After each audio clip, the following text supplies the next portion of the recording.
Muito bem, Shabbat Shalom, Lekulan, Tzadikim, meus amigos, minhas amigas. Feliz sábado para todos vocês. Chamo-me Alberto Yaakov Bazarello. Quero compartilhar com vocês uma porção do Tanar que é assim chamado Antigo Testamento, Sefer Aleph Shemuel, que é o primeiro livro de Samuel, 17º capítulo, e o versículo 44 e 45. Perek é capítulo, Passuk é versículo, ou Pasukim, são versículos no plural. Quero compartilhar um pouco da história de Davi Meller e o gigante Golias.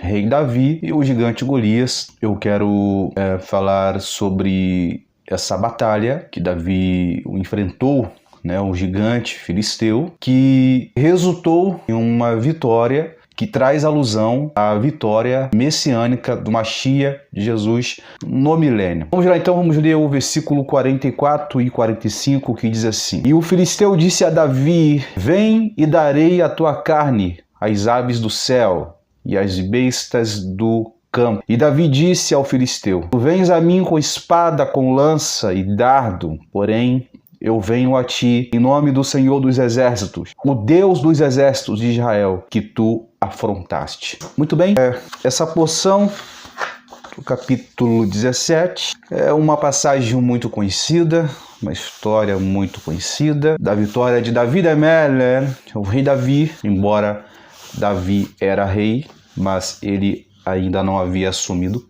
seu cargo monárquico de rei, porém ele tinha a unção, ele tinha a unção, o Mashiach ou Moshiach, ele tinha a unção. A palavra unção no hebraico é Moshiach ou Mashiach, que significa alguém capacitado para uma determinada missão. Por isso que Jesus e Yeshua era chamado de ungido. O próprio mesmo disse que o Senhor me ungiu. Eu quero trazer uma história aqui detalhada e resumir, não contando toda a história para não levar muito tempo, mas resumindo aqui essa batalha entre Davi e Golias. No vídeo anterior eu falei quem é que foi Golias, a sua descendência. Está na descrição aqui desse vídeo o link para você ter acesso a esse vídeo. Mas agora eu quero trazer uma outra curiosidade sobre Golias e Davi, principalmente Golias, por não ter apenas enfrentado o exército de Israel, afrontado o exército de Israel, mas ele desafiou o Deus de Israel. Então ele acabou se equivocando e a queda dele foi grande. Sabemos que Golias, ele afrontou o exército de Israel, e o exército de Israel se sentiu amedrontado por diversos motivos. Um deles é que Golias, ele era um gigante, ele era um homem de batalha, ele tinha armaduras, ele era um homem forte, ele era um homem guerreiro, um homem experiente na luta. E o exército de Israel estava vulnerável devido à ausência do rei Shaul, que é o rei Saul, pois Saul ele estava agora atormentado por um espírito enviado da parte de Deus. Não havia ninguém à altura para enfrentar o gigante Golias. O capítulo 17 diz que o filisteu aparecia pela manhã e à tarde, apresentando-se por 40 dias, capítulo 17 e o versículo 16. Ele fazia isso todos os dias durante 40 dias. E os nossos sábios dizem que durante esses dias, o exército de Israel faziam duas tefilá, uma pela manhã e uma outra pela noite. Tefilá é oração, que é o Shema Israel Adonai Eloheinu Adonai Echad. E é costume de Israel, antes de ir para uma guerra, citar essa oração, essa tefilá. Shema Israel Adonai Eloheinu Adonai Echad. Durante 40 dias. Só que a falta da reação de Israel, segundo nossos sábios, durante um período tão longo, trouxe uma vergonha para Israel, que era incapaz de agir até a chegada de Davi Améler, do rei Davi. Embora o exército de Israel tinha o general Avner, que era o general do exército de Israel, Avner era um valente. Mesmo assim, ele não tinha uma possibilidade, força física para enfrentar o gigante. Essa batalha entre os filisteus, o exército de Israel, era uma batalha antiga. O exército de Israel tinha motivos pessoais para ter medo do Golias, porque foi o próprio Golias, segundo os nossos sábios, foi o próprio Golias que capturou Arona Kodash, a Arca da Aliança, que havia os 10 mandamentos, o maná e a vara de Arão dentro da Arona Kodash, da Arca da Aliança. O Golias capturou a arca, foi o próprio Golias quem matou Ofni e Finéias, os sacerdotes do Senhor. E ele colocou a Arona Kodash, a Arca da Aliança, com os 10 mandamentos e com o maná e a vara de Arão dentro do templo de Dagon, em frente à imagem de Dagon, que foi uma afronta para Israel, ou seja, uma afronta para Deus e também para Israel, pois naquela época a Arona Kodash, a Arca da Aliança, era algo muito importante e precioso para Israel. Disse aqui os 10 mandamentos dentro da Arca da Aliança. Agora você vai entender o que motivou Davi Améler a enfrentar o gigante Golias. Você vai se surpreender a revelação que eu vou trazer aqui para vocês. Após Golias afrontar Israel, capturar Arona Kodash, matar os sacerdotes Kohanim do Eterno, Ofni e Finéias, Golias, ele tatuou no peito, do lado esquerdo do seu coração, a imagem de Dagon, ou de Dagon, que é uma entidade pagã, que foi uma entidade pagã dos filisteus. Ele tatuou no lado esquerdo do seu peito a imagem de Dagon. Agora preste bem atenção. O que motivou o Davi Améler a enfrentar esse gigante tão temível pelo exército de Israel? Preste bem atenção no que eu vou dizer agora. O salmo que o próprio Davi escreveu, um salmo que está eternizado até os dias de hoje, ele escreveu o seguinte: eu escondi a tua Torá, a tua palavra, a tábua do meu coração, para eu não pecar contra ti. Olha o trocadilho das palavras. Davi, ele era um estudante de Torá para os leigos da Bíblia, e ele tinha uma devoção com Deus, uma devoção ao Deus de Israel.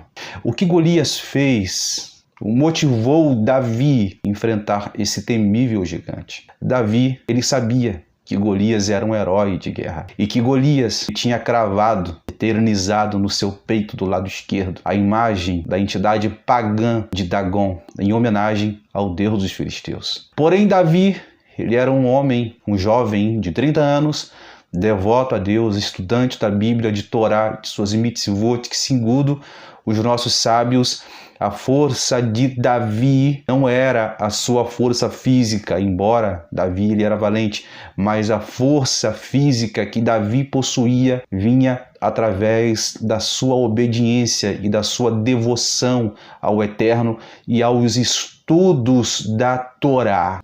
Preste bem atenção. Olha o trocadilho. Golias tinha uma tatuagem, ele mandou cravar, ele disse: grave essa imagem de Dagon no meu peito, do lado esquerdo do meu peito, no meu coração, para homenageá-lo, o deus Dagon. Sabemos que o coração é a sede dos sentimentos. Davi, contrapartida, ele tinha a palavra, a tábua, as luchot, tábua, luchot, que no hebraico é tábua, guardada no coração dele, com a palavra, a Torá do Eterno, para ele não pecar contra o Eterno. Olha só que profundidade, isso aqui é muito forte. É por isso que a Bíblia traz, a Torá traz, a proibição de tatuar o corpo. É um dos motivos porque isso era costume dos povos pagãos. Então vamos lá. Então Davi, ele se propôs a enfrentar o gigante, todo mundo sabe da história. Ele se vestiu com a roupa de guerra de Shaul, Lemélia, que é o rei Saul, mas ele não quis vestir, não deu certo. Porém Davi, ele foi até o ribeiro e pegou 5 pedras e com um alforge, uma tiradeira, né, ele vai lá e vai enfrentar o gigante. Preste bem atenção o que acontece a seguir. Davi se propôs a enfrentar o gigante do mundo, mas esse Davi vai enfrentar o gigante, ele é um catã, ele é pequeno, ele não é experiente na guerra, Davi traz um currículo, ele fala, eu matei um leão e matei um urso. Ele fala isso para Saul. Agora Davi está disposto a enfrentar o gigante. E o versículo que eu li, quando o filisteu, ele fala para Davi o seguinte: eu darei a tua carne às aves do céu e as bestas da fera. O gigante Golias, ele possuía uma armadura da cabeça aos pés e dificilmente ele seria atingido por uma flecha ou por alguma arma, por ele ter também um escudeiro que ia na sua frente. Por isso que o exército de Israel tinha medo, motivos e medo para não enfrentá-lo, pois ele era um homem grande. Os nossos sábios perguntam o seguinte: como a pedra atingiu a testa de Golias, sendo que ele estava completamente coberto de uma armadura de ferro, exceto pelos olhos? Como que Davi conseguiu atingir Golias? E logo depois eu vou entrar aqui no mistério das pedras, que vai trazer uma ligação messiânica atribuindo a Jesus, ou seja, existe arquétipos messiânicos entre David Ameller e Machia e Jesus. Como eu disse para vocês, ele tinha a palavra de Deus, a tábua, a Luhot, dada no seu coração para não pecar contra Deus. E o Provérbios 8:12 diz o seguinte: a sabedoria habito, com a prudência onde reside a sabedoria, e a má inclinação não reina. Da mesma forma, no Salmo 37:31 diz: a Torá, ou seja, a tua palavra, a Torá de seu Deus está em seu coração, seus passos não vacilarão. Também em Sefer Devarim 11:18, Moshe Avino, ele diz o seguinte: portanto, grave essas minhas palavras em seu coração e em sua alma, na sua neshama. Tanto é dito, em meu coração escondi a tua palavra. Portanto, imprima minhas palavras em seu coração, em seu próprio coração. Amarre-se como um sinal em sua mão e deixe-as servir como um símbolo em sua testa. Davi, ele tinha a palavra de Deus guardada na tábua do seu coração. Contrapartida, Golias, exuberante força física, estava se vangloriando por carregar no seu peito uma imagem tatuada do deus Dagon. E ele, em deboche a Davi, ele vai dizer o seguinte: olha, vem que eu lhe darei a sua carne às aves do céu e às bestas do campo. Nesse momento, os nossos sábios dizem que quando Golias, ele gritou: darei a sua carne aos pássaros do céu. Naquela hora, os nossos sábios dizem que o gigante olhou para cima para ver se havia algum pássaro sobrevoando. Foi nesse momento que ele levantou a sua testa, a sua cabeça, que Davi Ameller, ele percebeu uma brecha do capacete, no seu capacete. E Davi, ele percebeu que Golias estava com tsarat, ou seja, com lepra. Por quê? Porque Golias, ele amaldiçoou Davi no nome de Dagon e também ao Deus de Israel. Golias aqui, ele cometeu um pecado muito grave. Ele rejeitou o nome de Deus e foi punido. Ele desobedeceu o terceiro mandamento, que diz em Shemot 27, não tomarás o nome de Hashem, do teu Deus, em vão, porque Deus não deixará impune aquele que tomar o nome do seu Deus em vão. Daqui, os nossos sábios dizem que quando Golias, ele amaldiçoa Davi também, ele profana o nome de Deus, na mesma hora, Davi, ele percebeu entre a brecha do seu capacete uma marca de tsarat, de lepra. Porque quem usa o nome de Deus em vão, quem afronta o exército do Deus vivo, ele é atingido por tsarat, por lepra. E naquela mesma hora, Davi, ele percebeu que Golias ficou vulnerável. Então Davi, ele rapidamente, ele pega uma pedra e tira da sua bolsa e lança sobre o filisteu. O 1 Samuel 17:49. Então Davi pôs-se a mão na bolsa, tirou uma pedra e ele atirou-a e feriu o filisteu na testa, de modo que a pedra lhe penetrou na testa e ele caiu com o rosto em terra por causa da lepra que havia se instalado em sua testa, e a pedra afundou bem na testa. Isso fez com que Golias, caso era leproso, porque uma pessoa, quando tem tsarat, lepra, a carne da pessoa fica macia. E a testa de Golias ficou macia.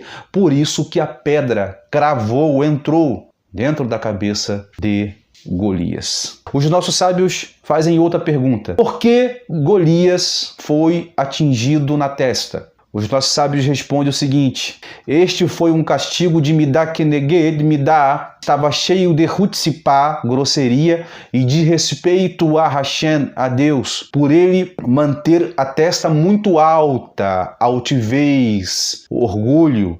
Ele foi punido pela testa. De acordo com as leis da natureza, a força da pedra deveria fazer Golias cair para trás.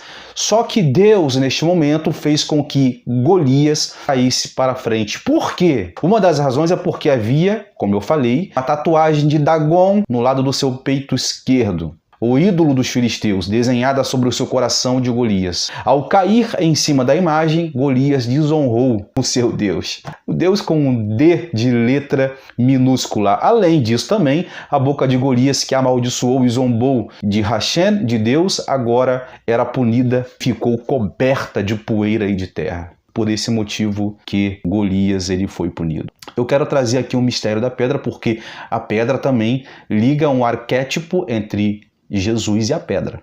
O texto diz que Davi de Meller, pegou uma pedra. A palavra pedra no hebraico é Even, que é composta por 3 letras, Aleph, Bet e Nun. E o nosso Rebbe de Hanimã, ele comenta que a palavra é uma combinação das palavras Av, que é pai, e Ben, filho, traz alusão ao que Jesus e Yeshua disse: eu e o Pai somos um. Ou seja, essa pedra que Davi tirou em Golias é o arquétipo de Jesus, traz uma ligação com Jesus. Portanto, diz o Senhor Deus: eis que eu ponho em Sião como alicerce uma pedra provada, pedra preciosa, angular, de firme fundamento. E isso alude ao Meler Mashiach, ou seja, a Jesus, a Mashiach, segundo o comentarista Rashi, que também Jesus, Mashiach, é a rocha, é a pedra de Israel. Os nossos sábios também dizem que a pedra que Davi pegou no ribeiro era lisa, ou seja, traz alusão a uma pedra provada, Isaías 28:16. Da mesma maneira, ele prova o tzadikim, o justo, que significa que o fortalece com essa pedra provada, que é uma pedra preciosa. Ele também prova o justo, também segundo há um comentário no Zohar 1.14, 140b, traz uma alusão, isso que está também dentro do Sefer de Zohar, e os nossos sábios dizem que o justo, ele é como uma pedra lisa, ou seja, Davi pegou uma pedra lisa do ribeiro e jogou sobre o gigante. Essa pedra traz alusão tanto aos tzadikim, que são provados, ou seja, pessoas que são provadas nesse mundo, como traz alusão a Mashiach, ou traz alusão a Jesus, que é o arquétipo da pedra. Outro arquétipo também entre Jesus e a pedra é a passagem de Daniel, de uma pedra cortada sem auxílio de mãos humanas. A pedra com a qual Davi matou Golias está ligada ao mistério da pedra que Nabucodonosor viu em seu sonho, que foi cortada sem mãos e que atingiu a grande estátua que ele tinha visto, fazendo-a desmoronada e triturar, significando a destruição dos impérios que se sujeitaram a Israel, anunciando a realeza do céu, Daniel 2:34. E aqui eu finalizo esse vídeo dizendo para você, meu irmão, dizendo para você, minha irmã, o que a história de Davi e Golias nos ensina. Dentro de nós existe um Golias e também existe um Davi. Qual a relevância entre a batalha de Davi e Golias? Davi de Meller, o rei Davi, ele tinha a palavra de Deus na tábua do seu coração. Contrapartida, Golias, ele tinha uma tatuagem de Dagon cravada, eternizada no peito, do seu lado esquerdo, do seu coração. Talvez você não tenha uma tatuagem como a de Golias, cravada no seu peito, mas talvez você tenha uma falta de perdão, uma falta de perdão no seu coração. Talvez você tenha um ego inflamado. Talvez você não consiga liberar o perdão àquela pessoa a qual te magoou. Talvez você tenha um orgulho dentro de você e isso tem se tornado um ídolo dentro do seu coração, um Dagon dentro do seu coração. E esse ídolo ele tem que ser removido. Porque dentro de você, dentro de mim, dentro de cada um de nós, existe existem duas naturezas. Existe um Davi e um Golias dentro de nós. O Davi é o que tem as palavras gravadas, eternizadas no coração para não pecar contra Deus. O Golias, ele é o ego, o orgulho, a mesquinhez, a falta de perdão, a falta de amor, de compaixão. Por isso, Deus, ele quer que você remova esse Dagon que está dentro do seu coração. Que esse Dagon, ele está em várias áreas da sua vida. Quem é que você quer que fique no seu coração? Um Davi, o humilde, o pastor de Israel, o arquétipo de Machia, de Jesus, ou um Golias que amaldiçoou Davi no nome de Dagon, mas mesmo assim ele foi derrotado. Derrube esse gigante dentro de você. Arranque esse Dagon que está cravado no seu peito, no seu coração. Talvez você faz muitas perguntas para Deus e não tem respostas. Porque a primeira coisa que Deus quer que você faça é que você arranque esse ídolo do seu coração. Tudo que nós fazemos que não agrada a Deus torna-se um ídolo. E nós vamos alimentando esse ídolo, alimentando,